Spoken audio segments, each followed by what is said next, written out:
Usha,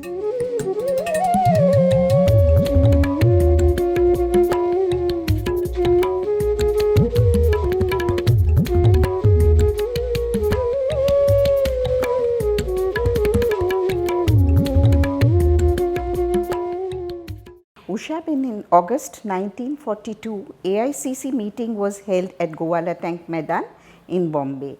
On 7th August, historic Quit India resolution was passed.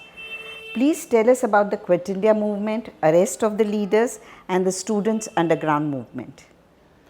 Well, it's again not easy to tell everything, but even I'll try.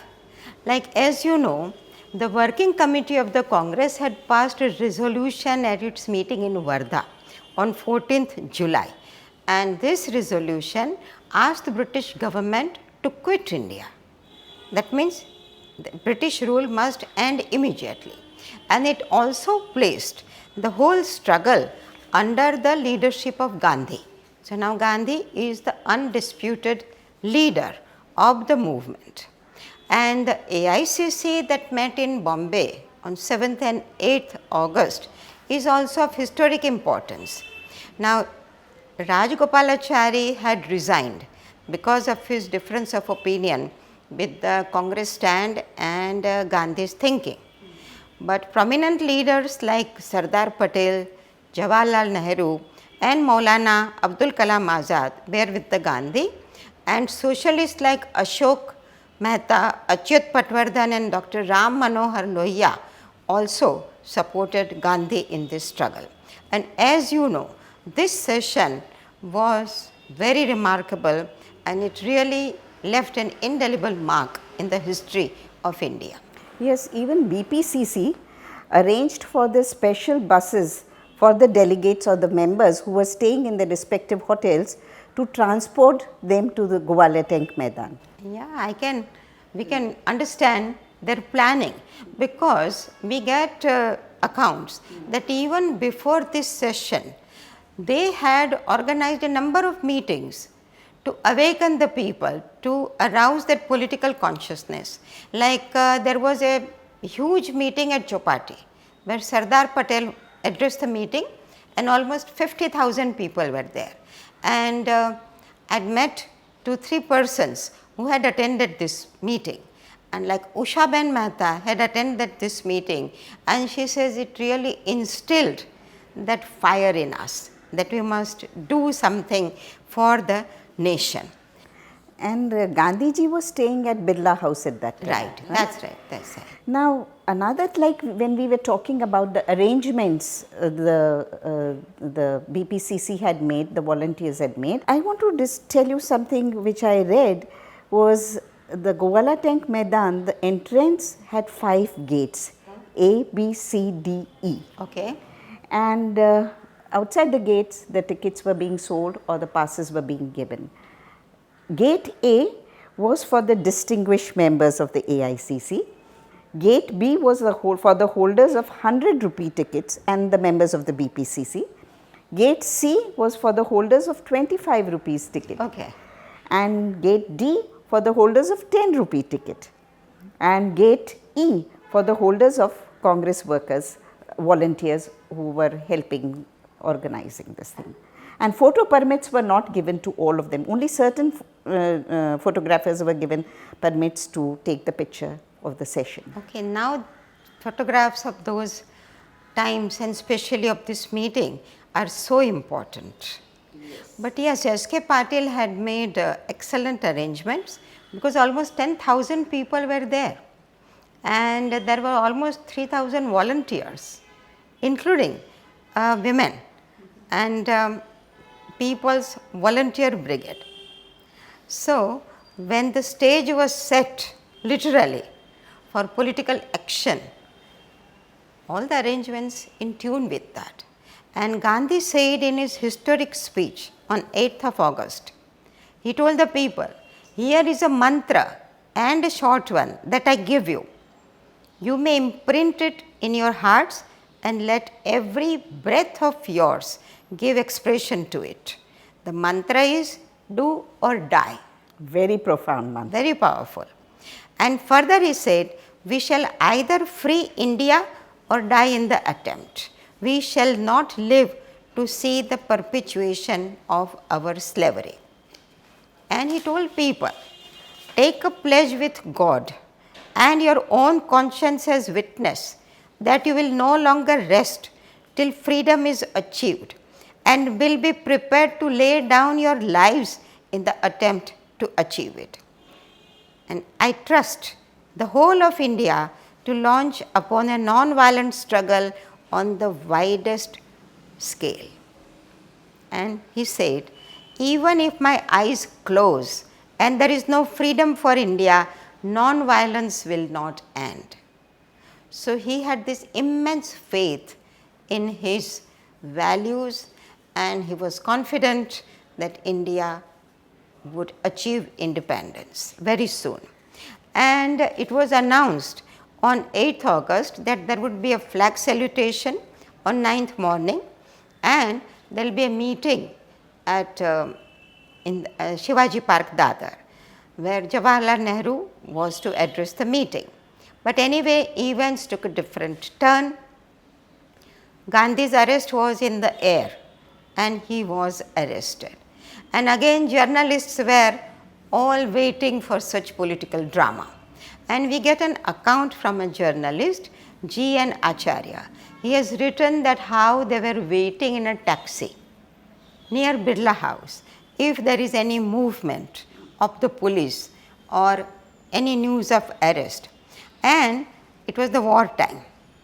So they were blackout days, and they saw a beam of light coming, and they realized that this could be only the police vehicle.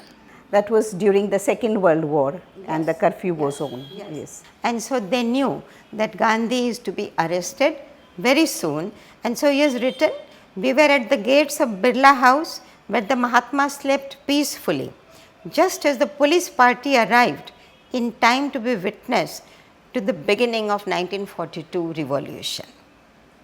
And this police commissioner of police, Harold Edwin Butler, went there on 9th August to Birla House. He went personally to arrest Gandhi. And again it was early morning, 5 a.m. and they were received by Mahadev Bhai Desai.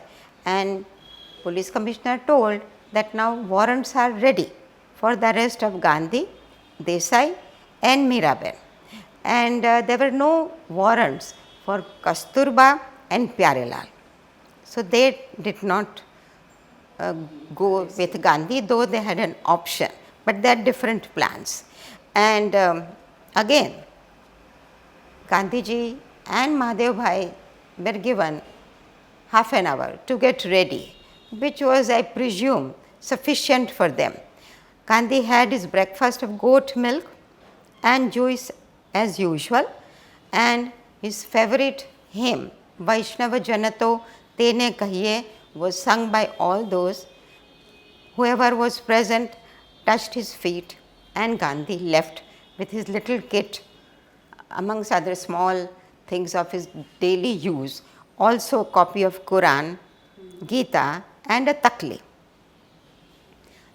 And on 9th August, Kasturba and Sushila Nair were also arrested as they were trying to go to the meeting. And on 9th August morning, there was a dramatic scene. Aruna Asaf Ali, young activist at that time, bright woman, she emerged from nowhere, and like a lightning, she went and unfurled the flag and went underground. I want to tell you, this was the last day when Kasturba and Mahadev Desai lived as a free citizen, because they were imprisoned and they died in Aga Khan Palace. Yes, you can continue with Aruna Asif. And naturally, after this, the city plunged into hartals, processions, demonstrations and outburst of unrest. And this unrest spread to the city, to the Bombay province and to other provinces also. Now, we are also getting many reports of this time, many secret reports which are now open to the public. And Yusuf Meher Ali had said at a meeting in Bombay Congress on 31st July that even if all the leaders are arrested, the movement cannot be stopped. Every man in the country will be a congressman and every house a congress house. You see, after all the leaders were arrested, because not only Gandhi, Kasturba, but Nehru, Patel, I mean name a leader and he or she was arrested. So, people were left on their own. And so the movement became little violent because the newspaper reports that yes, it just became what we can say eruption of popular unrest. The bomb explosions, the newspaper gave very sensational headlines like bomb explodes in the second class compartment at Churchgate. Right, right. So, and you see even the government report for the first week of the movement, 9th August to 15th August, it is written there that disorderly crowds, among whom students were prominent, gathered simultaneously at various places and threw stones and soda water bottles at trams, buses, cars and at the police. Again, the usual scenes when people are very angry. It was a student movement also? Students movement also, because you see there is so much energy in the young and they were fired by the spirit of the revolution. And so municipal property, street lamp, lamp post, carts, hydrants, they were all damaged. Telephone wires were cut, railway tracks were damaged, the BEST and several fuse boxes were burnt, and I mean there are many accounts like this.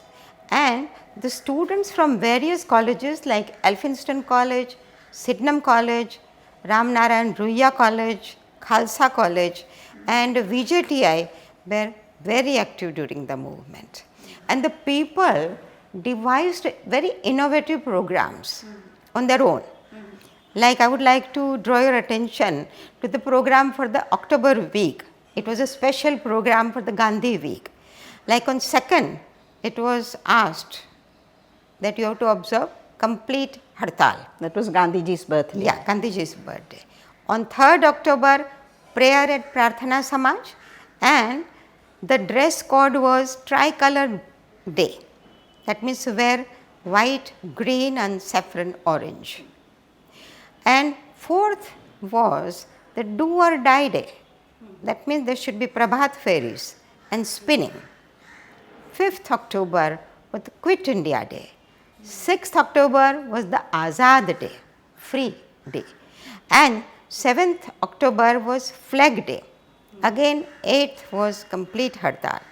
And 9th, it is very well written that program for 9th will depend on the response given by the public during the week. And there are many underground bulletins and leaflets at this time. Now, we do not have copies of all of them, but at least we can get some of them in the archives and some libraries, like the copies of 9th August, Quit India Bulletin and Inqilab. And they give day-to-day news of the movement and also the messages of the leader from underground.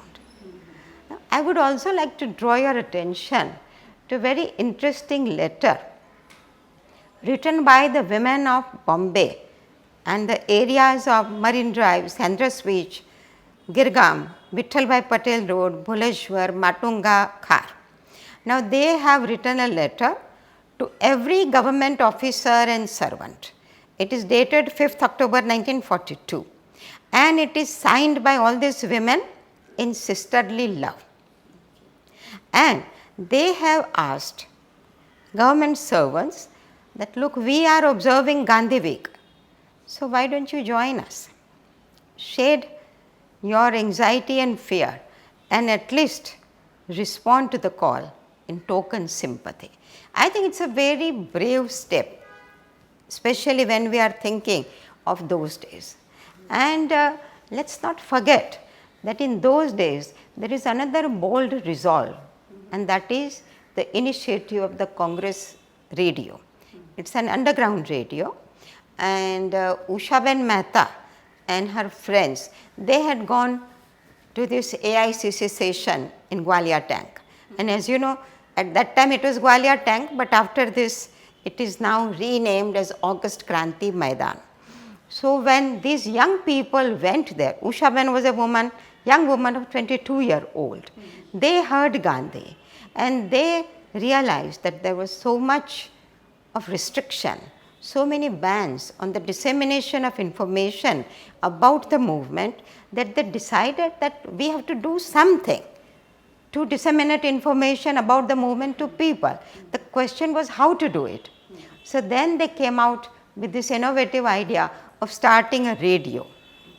In today's time, radio may not sound that, but the technology at that time and their innovation, their courage to go do underground radio. And you know, they started a radio at the end of August and it ran very well till 12th of November, when Ushaben and Chandrakant Bhai Jhaveri, they were caught red-handed. I mean, they were at the station and the government instituted a case against these 5 of them, that is Babu Bhai or Vitthal Das Khakkar, Vitthal Bhai Jhaveri, Ushaben Mehta, Chandrakant Jhaveri and Nanak Motwani. And Ushaben always remembered that what a thrill it was to announce that this is the Congress radio, calling on 42.34 meters from somewhere in India. Very thrilling, from somewhere in India. Yes. So it was a secret radio. Right. And nobody knew that it is being operated from the city, and that too in the heart of the city. The locations were around this area. But anyway, and finally when they were arrested, it really was surprise, shock, but they took it as a celebration of their contribution.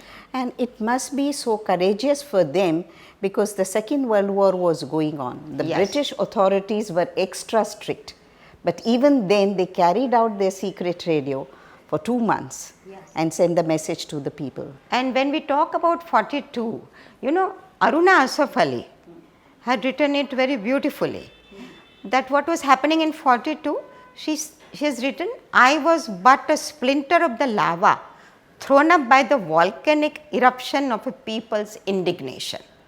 Wonderful. And so that is that, you know. Now, on the night of August 9, 1942, Gandhiji was arrested and was sent to Aga Khan Palace in Pune. Sadly, his 2 very close people, Kasturba Gandhi and Mahadev Desai, were also imprisoned in Aga Khan and they died. Aga Khan Palace, and they died. After his release in 1944, Gandhi came to stay in Bombay at Narottam Morarji's house in Juhu. What was the major political development in Bombay at that time in 1944? Yes, as you are rightly observing that, you know, loss of Kasturba and Mahadev Bhai to Gandhi was irreparable, and we can visualize that, you know, these were his partners throughout his life, and Kasturba stood with him all his life throughout his difficulties and difficult decisions. And Gandhi was released from detention on 6th May 1944. He arrived in Bombay from Pune on 11th May and he went to the shack built by Jahangir Patel in the compound of Narottam Morarji in Gandhigram, Juhu. To recuperate, he was... Yes. I think he was tired, he was not keeping well, and he needed physical energy also. Kasturba and Mahadev Desai had died at that time. Though his spirit, his zeal for freedom was unsurpassed. But he decided on 14th May to enter upon a fortnight's fast and silence. Actually, it was more of silence and then fast, and to ensure uninterrupted rest. And British government used to keep a watch on him and his health, that how he is keeping.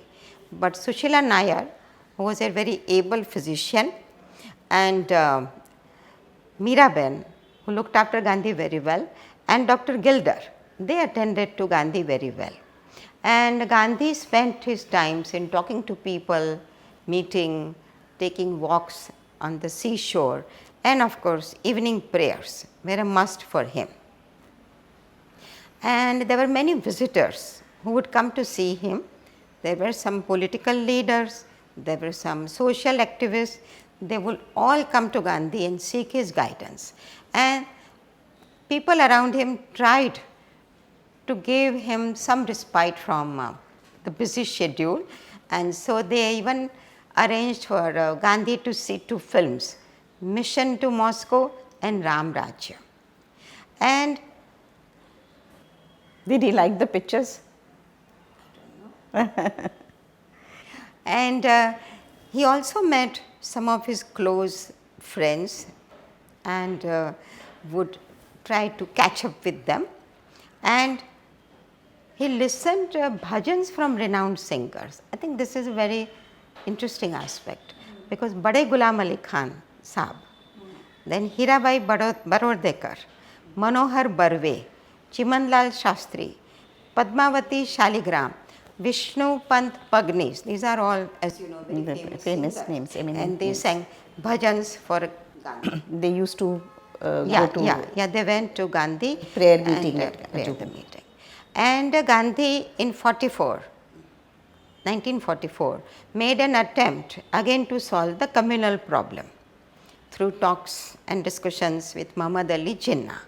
And so the famous Gandhi Jinnah talks in September 1944 were held at Jinnah House at Mount Pleasant Road, Malabar Hill. So the entire Malabar Hill area was protected by the police, and Gandhi Jinnah meeting took place on 9th September and lasted for 18 days. Now Gandhi was staying on the same road as Birla House. As you know, that Jinnah House is on the top and Birla House is at the Let me describe for the people who are not Mumbaikars that the Mount Pleasant Road is on top of the hill, Jinnah House is on the top of the hill, and Birla House is at the bottom of the hill. So Gandhi was a very fast walker. He would walk every day up, climb up and walk down from Jinnah House to Birla House. It was on the same street. Yes, and there would be many people with him. Even reporters would walk fast with him. And there used to be huge crowd for evening prayers also. So much so that Gandhi requested his host Birla to change the venue, and then the prayer venue was shifted to Rungta House. So further down the hill by the sea, you know the place. And there are some lighter moments also, that while the serious talks were going on in the Jinnah House and people were very eager to know what would be the political outcome, there were speculators and they were taking bets 4-1. Okay. Yeah, whether the talks would be successful or not. So they were very optimistic that the talks will be successful. Bets were 4-1, and so Bombay being a Bombay city, they had to bet, they had to gamble. Yeah. And unfortunately, the talks, as we know, did not yield any result. Speculators must have lost their money. But Gandhi keeps on talking about his non-violence, about his constructive work, and in a meeting in 1945 during the National Week, again on 6th April, he says that over the years he has abandoned fast and hartal, but the National Week has remained very holy. And the constructive program like Khadi and Hindu-Muslim unity was very much there. And again, he has said many quotable quotes.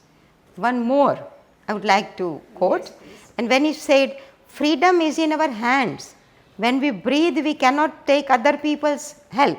If we resort to artificial methods of respiration, it means that we are on the brink of death. So freedom is our breath." Yes. And after that, he was again in Bombay on 5th, 6th, 7th and 8th of July to attend the meetings of the Congress Working Committee and AICC, and this was his last visit to Bombay.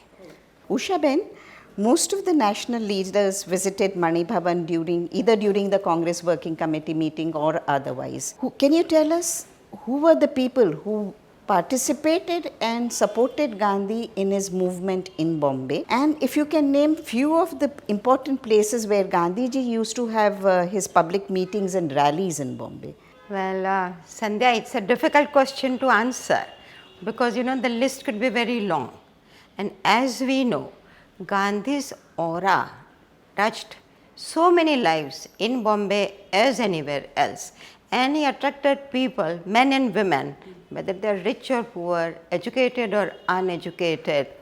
And it's amazing how many lives were transformed by his touch. And he could attract men and women from different ideologies and different sections of the people. And to answer your question very briefly, we can think of some names that come to my mind. Like in the initial phase, he had the support of leaders like B.G. Horniman and Umar Sobane, or Shankarlal Bankar, Kanji Dwarkadas, Jamna Das Dwarkadas, Reva Shankar Jhaveri, Narottam Morarji, Shantikumar Morarji, and L.R. Tersi.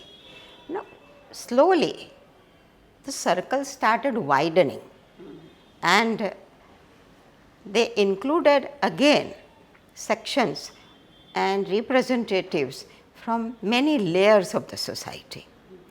And now we can see people like Nagindas Master, K. Munshi, Jamnalal Bajaj, Jairamdas Daulatram, K.P. Khadilkar, K.F. Nariman, Yusuf Meher Ali, B.G. Khair, S.K. Patil, S.D. Javdekar, Shankar Rao Dev, Hansa Mehta, Jayashree Raiji, Perrin Captain, and Abid Ali Jafar Bhai. All the important people of Mumbai. The list could be even longer, but we are just cutting short. And then let's not forget that there were socialists also who joined Gandhi later on, especially during the time of Quit India movement. And here we come across the names of Ashok Mehta, Acharya Narendra Dev, Achyutrao Patwardhan, Dr. Ram Manohar Lohia, and Purushottam Trikamdas. Now, in addition, another group of people who were very important to Gandhi, and they come from the merchant class and the business class. And here, persons like Gulab Chand Devchand, H.V. Desai, B.P. Shah, Velji Lakhamsingh Napu, Narandas Purushottam, and Vithaldas Jerajane, and others played an important part in supporting his work and movements. And there are many associations that help Gandhi, that support Gandhi's work and activities, like the Cotton Brokers Association, the Grain Merchants Association, the Bombay Shroffs Association, the Indian Merchant Chamber, and the Bombay Native Piece Goods Merchants Association. Now again, there were some leaders who were with Gandhi when he supported the cause of Khilafat. And here we can count on names like Ali brothers, that means Muhammad Ali and Shaukat Ali, then Muhammad Chotani, Dr. M.A. Ansari, and Hakim Ajmal Khan. Now there were some national leaders who were very active in Bombay also, as you know. So like Sarojini Naidu, she was very active in the city of Bombay, and then Vallabhbhai Patel, Vittalbhai Patel, Jawaharlal Nehru, Abdul Kalam Azad, and of course Kamala Devi Chattopadhyay. And women and students, they have been throughout great supporters of Gandhi. Now, you have asked me about the places. I want to ask you one more thing. Subhash Chandra Bose had come here. Can you describe something about it? Yeah, in fact, you are right. Subhash Chandra Bose came here in 1920, to be precise, on 16 June 1920, and it was for the first time that they were meeting, Gandhi and Subhash. They met here in Mani Bhavan. Subhash Chandra Bose met Gandhi in Mani Bhavan. And Subhash Chandra Bose later noted that Gandhi was sitting with all the khadi clad people around him, and I felt out of place in my western dress, and I kept on apologizing for that. But yes, Mani Bhavan has been very important in Gandhi's activities in Bombay, and as we have noted, he met many national leaders here, he launched many of his protests from here. And apart from there are other places like Muzaffarabad Hall, Morarji Gokaldas Hall, the Congress House, Mangaldas House. Now, each of the places has a history of its own, and each of these places must be treasuring the memories of Gandhi and his movements. And another notable fact here is that there are so many open places. Gandhi had given them political significance by his meetings and marches and processions, like here, place like Azad Maidan or August Kranti Maidan, earlier known as Gwalior Tank Maidan, Shantaram Chaul, China Bagh, French Bridge, Chapati Sands, Juhu Sands. Now, each of the places must have come alive in Gandhi's times with all the political action. Before we go ahead, I just want to tell you that whenever Gandhiji was in Mani Bhavan, the people would wait outside for him on Lebanon Road. Yes. And the chai walas or the tea vendors were doing extra business, yes, supplying tea to the people who were waiting for the glimpse of Gandhi. So the road was jam-packed with people whenever Gandhi was in Mani Bhavan. Yeah, we can visualize that. What was the role of women in Gandhi's movements? See, women everywhere supported Gandhi's work and movement. And certainly in Bombay, women constituted a very strong constituency. And they were with him in processions, in satyagraha, in meetings, in organizing flag salutations, in their constructive work. So it is amazing that how women's participation was in all the activities of Gandhi. And this is very important for us to know, because on one hand Gandhi advocates the agitations, agitational politics. On the other hand, he advocates constructive work. Now, women are active in both the spheres, because Gandhi's politics had made it possible for them to traverse from the private world to the public world, because Gandhian politics is essentially non-violent. And when women were participating in Gandhi's activities, they did not feel that it is making any, or it is obstructing their private world. He was encouraging women to come out of their houses. And women just responded so beautifully. And describing women's participation in the salt satyagraha, Kamla Devi Chattopadhyay has written, and it is to the point. She has written that women turned every house into a sanctuary for the lawbreaker, and even the mightiest military empire cannot cope with a struggle that has its being in the sacred precinct of the home. So now this is the poignancy of Gandhi's struggle, that how he reached every home because of women's participation. And women, of course, they were great, and even while selling the contraband salt, they were in forefront. And we get a delightful incident by Kamla Devi, that how Kamla Devi is very active during this period. So she went to the share bazaar with little packets of salt, and she sold one packet for rupees 500. Contraband salt. Yeah, and in those days. And she collected rupees 2000 that day. But again, coming back to women, see, they participated in struggle, They were very enthusiastic in constructive work. So that means they were spinning, they were advocating eradication of untouchability, they were talking to people, and I personally think what is very important is that they were nurturing the freedom fighters and their families, because many freedom fighters, they went to the jail. Now it was these women who looked after the families. Not only that, the women instilled the values of patriotism into the children. And so often we come across the accounts that the leaflets, the patrikas, the proscribed literature was distributed by women, and they even took the help of the children. And when it comes to picketing, it was their forte. So women like Sarojini Naidu, Kamala Devi, Hansa Mehta, Perrine Captain, Avantikabai Gokhale, Leelavati Munshi, Ratanben Mehta, they advocated Swadeshi and picketed the shops of foreign cloth and liquor. Now, so much so that the Mulji Jetha market was paralyzed for more than 3 months till Sarojini Naidu inaugurated Swadeshi wing in the market on 7th April 1932. Mulji Jetha market is the prime business hub for textiles, and that was paralyzed for 3 months. Yes, and you know, these active women in Gandhian movement, they called themselves Desh Sevika. And they also had organized the Desh Sevika Sangh. And we get very touching stories about these Desh Sevikas.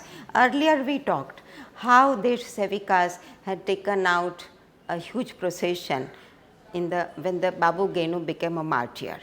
Not only that, on every political event or any activity connected with Gandhi, they would take out huge processions on the roads of Bombay. Now, I think it is so wonderful to visualize these women in saffron saris. Kesariyas. Kesariya, yes. And that also in 500, 1000, 2000, going in a very disciplined way to establish that they have a cause. So these Desh Sevikas were so active that once when the auction of liquor licenses, the Tadi licenses was organized at town hall, they just went there and they saw to it that the auction was cancelled.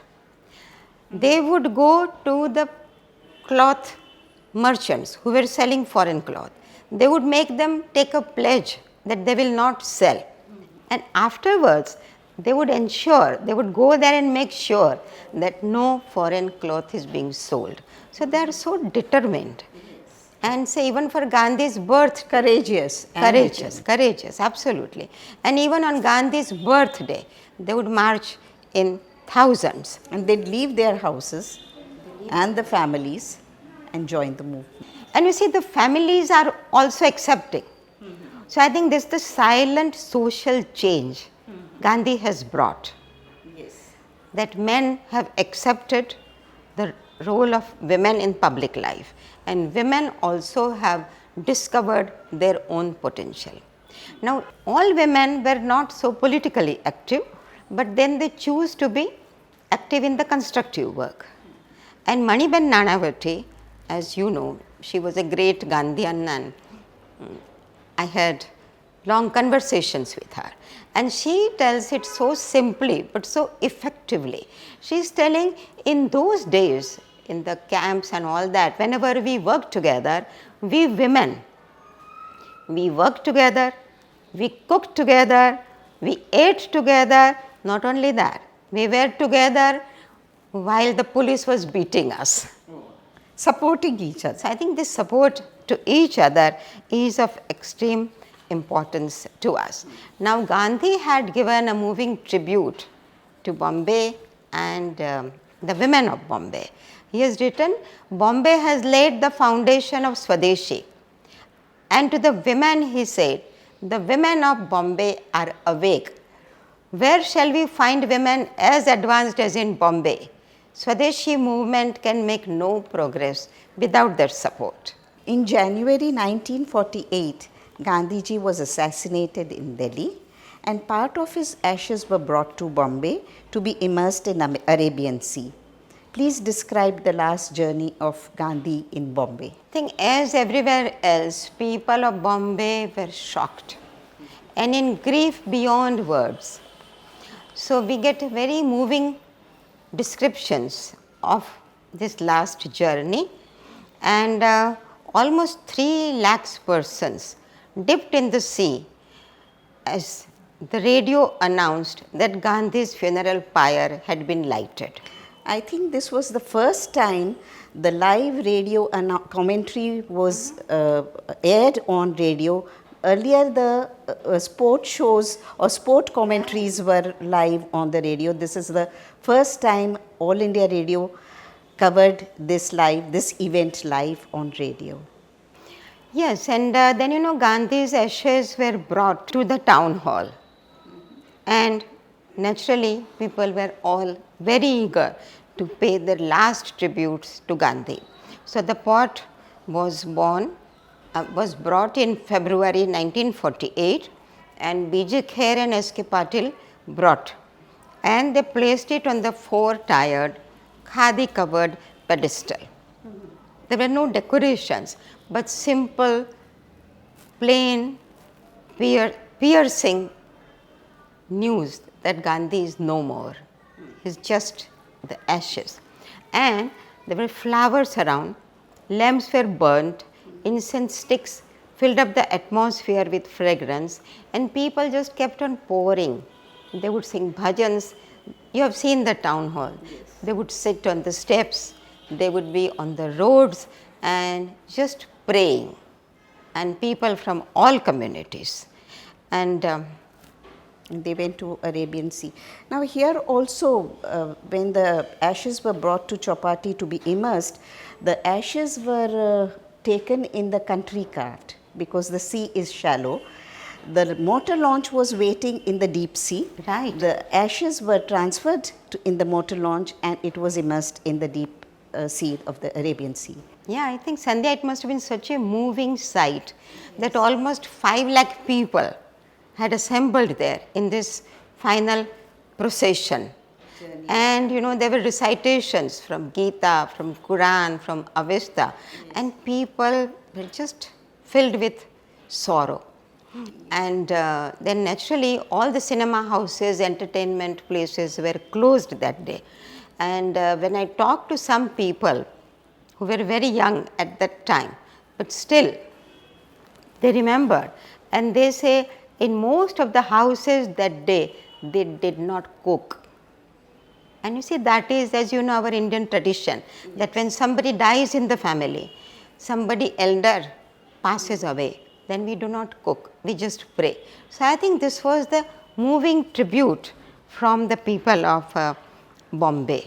And even when his ashes, the procession which was being carried out from town hall, it went through Bhuleshwar, Zaveri Bazaar, CP Tank, Centers Road and Chowpatty. Finally at Chowpatty, all along the route, the people were carrying flowers and garlands to be offered to the urn which was carrying Gandhi's ashes. Yes, I know.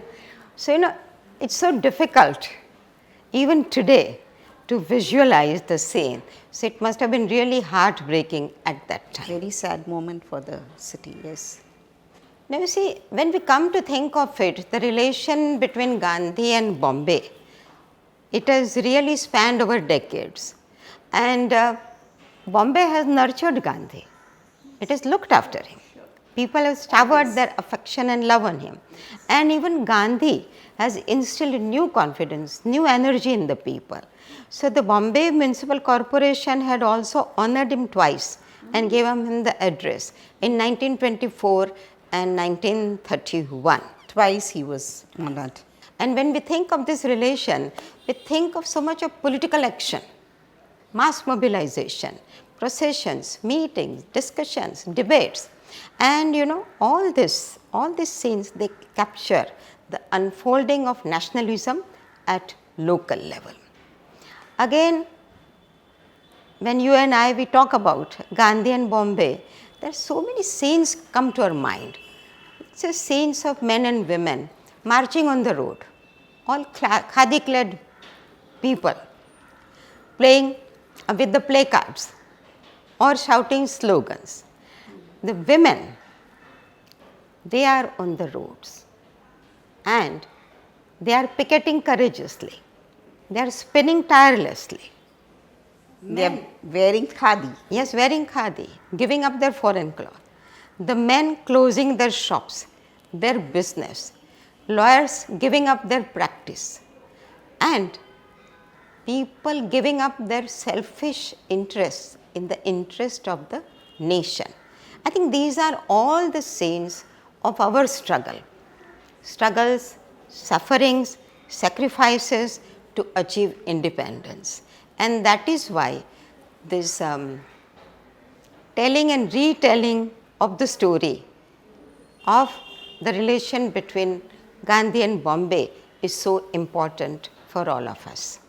Sabarmati Ashram Preservation and Memorial Trust Ahmedabad would like to thank you, Usha Ben, for wonderful interview and sharing with us interesting information and of Gandhi's activities in Mumbai. We would like to thank Mani Bhavan Gandhi Sangrahalaya, Mumbai for their help and cooperation. We look forward to many such interactions in future. Thank you, Usha Ben. It was nice meeting you here in Mani Bhavan. Thank you, everybody. Thank you.